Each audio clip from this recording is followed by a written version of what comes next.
إذا أردت أن تتخلص من شخص ما دون أن تترك وراءك أي أثر، فيجب عليك إنهاء الأمر وكأنه حادثة. الجملة دي ركز فيها بقى، عشان إيه؟ دي ملخص الملخص، هنحتاجها كتير قدام. البداية مع واحد زعيم عصابة تقيل كده هناك، وأثناء ما كان بيمارس هوايته المفضلة في حمام السباحة بتاعه، لمح ساعة كده في القاعة، فنزل بحسن النية إن هو يجيبها، ولكن اتضح إن هي فخ، وظهرت إيده وسحبته لتحت. ولأن في أوقات الخطر القدرات العقلية للإنسان يا بتبلغ أقصاها يا بتنحدر لأدناها، فصرخ يطلب المساعدة وهو تحت المية ابن الغبية، وبالتالي فقد ما يمتلكه من أكسجين ومات. بدأ جسمه يطفو على المية، وعشان ما يجذبش انتباه الحرس بدأ يحرك جسمه وكأنه لسه عايش وبيعوم. وبعد ما انتهى بدل ملابسه للبس واحد من الطباخين، واستغل الفوضى اللي حصلت مع اكتشاف الجثة وغادر المكان. وبعدين اتأكد من إن العملية تمت بنجاح لما شاف إن الموضوع انتهى عند كونه حادث من الأخبار المنشورة، وعلى الفور بدأ يتخلص من كل الأدوات والمعلومات المتعلقة بعملية الاغتيال. دؤوب أوي في عمله ما شاء الله عليه يعني. المهم إن الشخص اللي بقالنا ساعة بنتكلم عنه ده اسمه أرثر، وهو واحد من نخبة المختالين في العالم. ومش بس بيتميز إنه ما بيسيبش وراه أي أثر، لا ده كمان قلبه مات من زمان وما بيحملش أي مشاعر، يعني مش باقي على الدنيا. بعد كام يوم استدعاه رئيس المنظمة وكلفه بمهمة جديدة، وهي التخلص من الخونة. وأرثر هو الشخص المناسب للعملية دي، بحكم إن اللي هيغتاله هو معلمه والسبب في دخوله لعالم الاغتيال ده من الأول. قال له أرثر: طب ليه نقتله يا باشا وهو واحد من رجالتنا يعني دلوقتي يعني؟ قال له: بص يا أخا، بسبب إن في حد سرب معلومات عن آخر عملية لينا، في 5 من رجالتنا ماتوا، مع العلم إن مفيش حد يعرف بتفصيل العملية دي غير أنا وهاري. وادي يا سيدي كشف حسابه اهو، وهو متحول له 20 مليون. وخلي بالك ان انت ما قمتش بالعمليه دي خلال 48 ساعه هنبعت حد تاني يخلص المهمه. زي بقى ما احنا لسه موضحين ان عملك كمختال بيحتم عليك التخلي عن اي مشاعر، فكان لازم ينفذ المهمه. وبعد ما استمر في التفكير حبه حلوين، اتصل على هاري وعرفه انه لازم يهرب من المبنى حالا، لان رجاله المنظمه في طريقها ليه وهتخلص عليه. ويا سلام بقى يا دي عم هاري لو تجيب معاك واحد مقص، يا تحتاجه قدام صدقني. وفعلا اتحرك وفقا لتعليماته، وباستخدام المقص قطع التيار الكهربي، وبعدين دخل الاسانسير الاحتياطي ومنه على جراج المبنى، الا انه اتسمر مكانه اول ما نزل. وده لان مش بس عربيته وصلت هنا، لا ده كمان في اثر للاعتداء عليها زي قطع السلوك وتحطيم الازاز. وتيقن جده هنا انه بلع الطعم خلاص، خصوصا لما قطع التيار الكهربي، وبالتالي كاميرات المراقبة كلها اتعطلت. يعني وقت التحقيق هيبان الموضوع وكأنه حادث سرقة بالإكراه. هنا قرر جده بقى خلاص إن هو يقبل مصيره، لأن حتى لو أرثر ما خلص عليه هيبعتوا حد غيره يخلص المهمة. فأرثر أولى من الغريب، أهو زي ابني ومربيه على إيدي. وسلمه هنا جده مسدس محتفظ بيه من حوالي 20 سنة عشان ينفذ بيه المهمة. وفعلا أطلق أرثر عليه النار وهو في قمة الحزن، لأن نهاية معلمه هتكون على إيده. المهم بقى خال، عارف انت جملة يقتل القتيل ويمشي في جنازته؟ أو أرثر طبقها بالحرف الواحد، وهناك قابل ابنه ستيف وقال له: يشد حيلك يا ابني، انت دلوقتي مكان أبوك، وعاوزك تاخد بالك من أمك وإخواتك، ولو احتجت أي حاجة عمك أرثر موجود، ارفع بس انت على سماعة التليفون لبن العصفورة جابهولك. بس ستيف كان محطم نفسيا، وعلى الرغم من ان ابوه كان دايما على خلاف تقريبا معاه وما سابش ليه اي حاجه، الا انه قرر ينتقم من كل لصوص السيارات على امل ينتقم لابوه. وبالفعل وقع واحد منهم في الفخ، وعلى اخر ثانيه ظهر ارثر ومنعه، وقال للحرامي: اخلع انت من هنا. وبعدين قال لستيف: يا ابني بلاش تش الشباب ده، تخليش الانتقام يعميك وتودي نفسك في داهيه. وبعد كده سابه ومشي. تاني يوم وصل لعنده ستيف وقال له: بص بقى يا عم أرثر، طول الليل بفكر في الموضوع اللي اتكلمنا فيه، وبصراحة اقتنعت، فايه رأيك لو انضم لكم في المنظمة؟ ما كده كده انا عارف بموضوعك انت وابويا اصلا، وان انتوا شغالين مع بعض من زمان، يا جت عليا انا ووقفت. لكن أرثر ما ردش عليه ومشي. ولما وصل البيت شاف صورة لمعلمه هاري وبدأ يحس بالذنب، عشان كده اتصل على ستيف وقال له: بكرة من 7 الصبح كون جاهز عشان هنبدأ تدريبات من بكرة. وفعلا بدأوا التدريبات على المهارات الأساسية للتصويب بكل أنواع الأسلحة.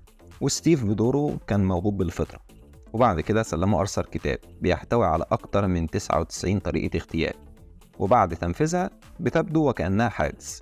وخلاص خلصوا فترة التدريب النظري، خدوا معاه بقى في واحدة من المهام عشان يعرفوا التطبيق العملي بيكون ازاي. وبدون مقدمات سحب رباط الروب وخنق بيه الضحية، وما هي إلا ثواني معدودة والراجل بقى جثة هامدة.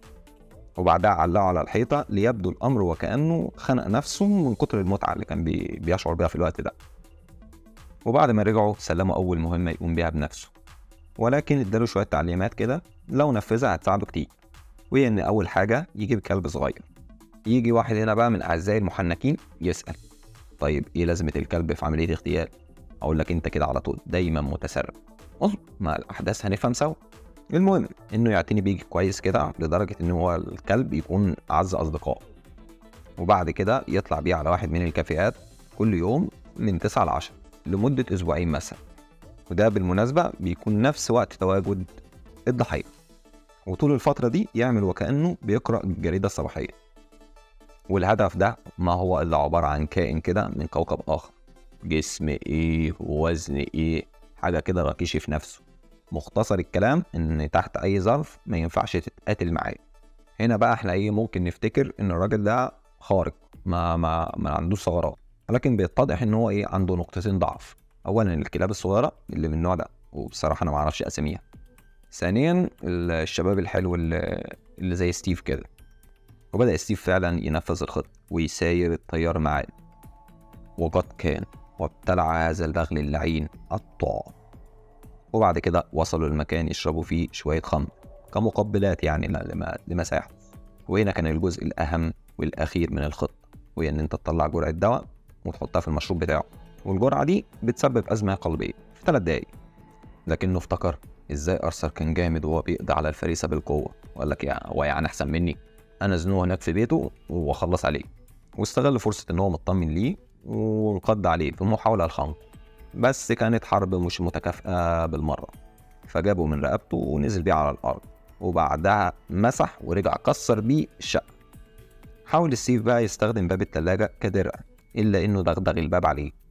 ستيف فعلا كان بيموت وحاول يوصل لأي حاجة تساعده، فهو في السكة لها مفك، قال يمكن أعمل بأي حاجة. مسك المفك وبدأ يخرم في جسمه لحد ما بقى مرصع بالفجوات. التاني بقى ولا كأنه حصل له حاجة، اللي هو قام يكمل عادي لحد ما ربنا كرم ستيف وقدر بطريقة أو بأخرى إن هو يخلص عليه. ورجع لأرثر وهو متخرش، قال له كنت هتضيع حياتك عشان تثبت لي إن أنت قوي، بعد كده بسمع الكلام، بلاش شغل العيال ده. وبعدين وصلت ليهم المهمة الجديدة، وهي القضاء على كتلة اللحم دي. بس الضحية كان عنده حرس كتير بحكم إن هو راجل دين مهم، فالخطة كانت التسلل للمبنى وحقنه بجرعة أدرينالين هتوقف قلبه. لكنهم اكتشفوا إن هو بيتعاطى نوع من أنواع المخدرات وبيعمل على إيقاف تأثيره، وبكده الخطة بلح. فكان لازم نجيب حل جديد. واستغلوا فرصة إن الطبيب بتاعه خرج يعمل مكالمة، ودخلوا من فتحة الجدار. أرثر بقى قفل المناخير وطلب من ستيف يحط الكاميرا في حنجرته، لأن الرقبة دي ما ينفعش تتخنق، حاجة مليانة دهن كده، مش الموضوع صعب. وبعدين خلصوا عليه، وهم بدورهم رجعوا من مكان ما دخلوا. وفي وسط ما الطبيب والحرس في حيرة من أمرهم وفاكرين إن هو مات من المخدر، وقعت صامولة من الجهاز وخرجت ليهم. هنا بدأ الجو يتكهرب، وفجأة وخلاص هيخلعوا الإزاز ضربوا نار. والجهة التانية ما توصوش بقى، وبلغوا جميع الحرس إن في دخلاء، وبدأت المطاردة ما بينهم. قرر أرثر إن هو ينفصل عن ستيف ويتقابلوا تاني على سطح المبنى. وهم في السكة كانوا بينقنقوا في اللي يقابلهم، وبعدين اتقابلوا تاني وهم مستعدين لتنفيذ خطة الطوارئ، وهي القفز من فوق المبنى باستخدام الأحبال اللي هتوصلهم لنافذة غرفة معينة، ومن خلالها يقدروا ينزلوا للمبنى عادي. ولكن الملاحظ إن الشرطة كانت محاوطة المكان كله، وبما إن الشرطة عندها علم إن منفذ الجريمة شخصين، فكان لازم يفتروا وكل واحد فيهم يسلك مسار مختلف لطريق الرجوع. وطلع عم أرثر على محطة الأتوبيس، وأثناء ما هو منتظر شاف شخص من المفروض معلمه هاري قتلهم، وبناء على كده كان هو اختار معلمه. فقرر إنه يتتبعه ويفهم منه إيه الحكاية. ولما اتكلم مع أرثر ما بانش على أي استغراب، وقال له في الحقيقة الشخص الخاين هو رئيس المنظمة وطلب مني أقتل باقي الأعضاء واختفي عن الأنظار، وإن موضوع التحويل أبو 20 مليون ده كان خدعة وإنت بلعتها. وسأله سؤال صعباني كده، قال له تفتكر بقى الرئيس عمل كده ليه؟ عشان هاري كان بدأ يشكل تهديد على وجوده ووجود المنظمة، وإنت حاليا أكتر حاجة مزعلاك إنك اتلعب بيه، بس ما تقلقش أنا هبعتك ليه قريب. وبدأ ما بينهم صراع صغير كده لحد ما حدفوا من الأتوبيس. في نفس الوقت جت عربية كملت عليه، وبعدين وصل لمكان المفروض إن هو ياخد منه قارب يوصله البيت، لكنه أدرك إن في كمين هنا منصوب ليه لما اكتشف عدم وجود الشخص المسؤول عن المكان. وبعدها وصل 3 أشخاص مسلحين، استناهم يدخلوا واستنى شوية كمان، وبعدين طلع من وراه بيو بيو بيو خلص عليهم، واتحرك على البيت وهو بيتصل على ستيف وقال له أنا عارف إنك مش لوحدك دلوقتي، في عند الكتف الشمال من الأريكة مسدس ومليان. قال له بس أنا مش هشول يا معلم. قال له والله دي حياتك بقى وأنت حر فيها، تصرفها زي ما أنت عايز، ولأن الزنقة بتعمل المستحيل خلص عليهم، زي زنقة الامتحانات كده لما نلم المادة في 3 أيام. واجتمعوا من تاني وبدأوا الاستعداد لرحلة القضاء على رئيس المنظمة، إلا إن ستيف وجد مسدس أبوه لما كان بيجهز العدة.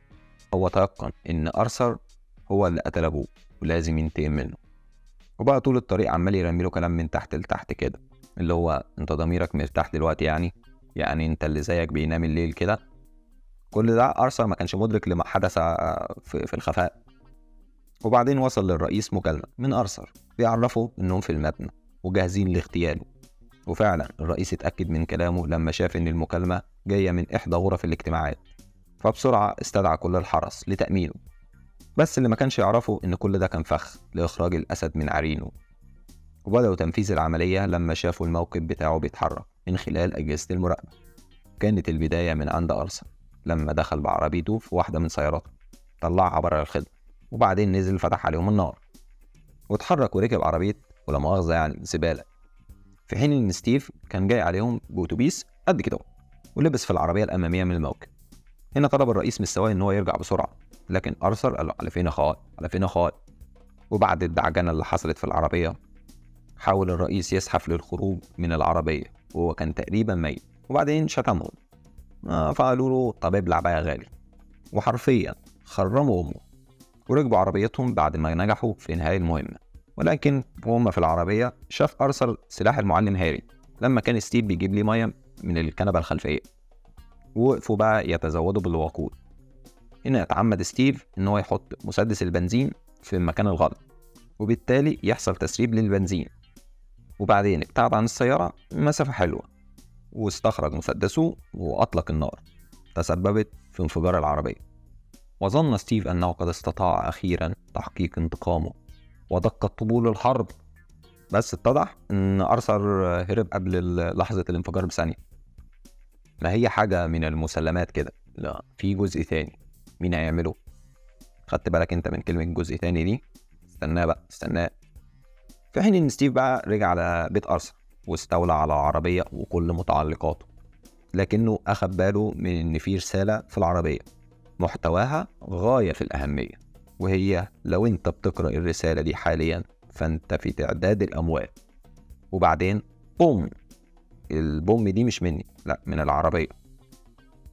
وبكده هو راح لأبوه واحنا خلصنا الملخص. فانت ايه بقى؟ روق عليا، روق عليا.